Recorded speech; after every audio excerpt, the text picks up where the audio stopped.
I know this is going to scare some people, so if you're not a very strong person, you can just scroll away. So you guys, most of us live in this universe thinking everything is real, right? What if I told you nothing exists until you look at it? Nothing exists until you look at it. When you're from home, you've gone to work. How sure are you your home still exists? When you're outside your house, how sure the inside of your house still exists?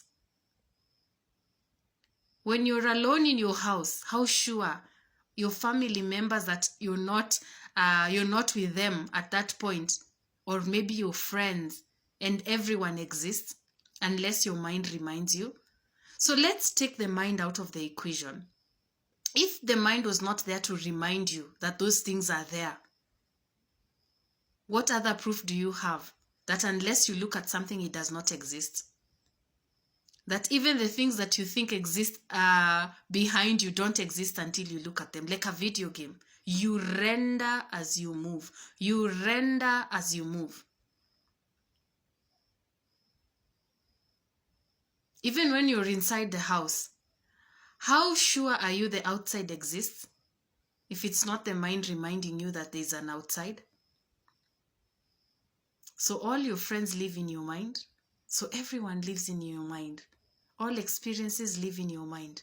So without the mind, you have no evidence of anything existing. Yeah? Have you ever also noticed that when you stop looking at the mirror, the image disappears? And the image renders as soon as you start looking. The image on the mirror starts rendering as soon as you start looking yourself in the mirror. And you guys, have you ever experienced like a glitch where you left something and you know you left it there, then you can't find it. And then you go, you come back, you find it there. The same exact place. And let me just give you like an example so that you can understand nothing exists until you look at it. Nothing. Even whatever you think it's behind you doesn't exist until you observe it.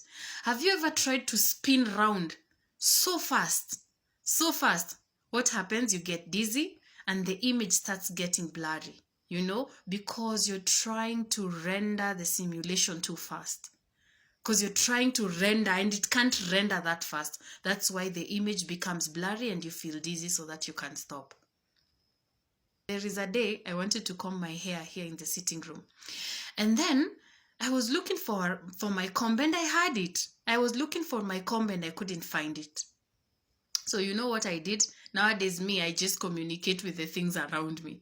I went outside and I said, comb wherever you're hiding. I want you to present yourself. I will not get late because of you.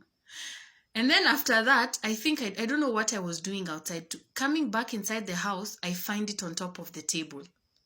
I even told my son, see the comb. My son was shocked. Like, how did it appear? We have looked everywhere. How can it just be on top of the table? You know? And you know you can summon things.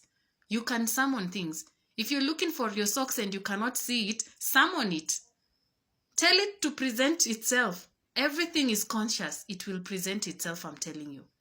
Even sometimes when you're looking for something and maybe it's, you're in a hurry and you can't find it, it's like it's hiding.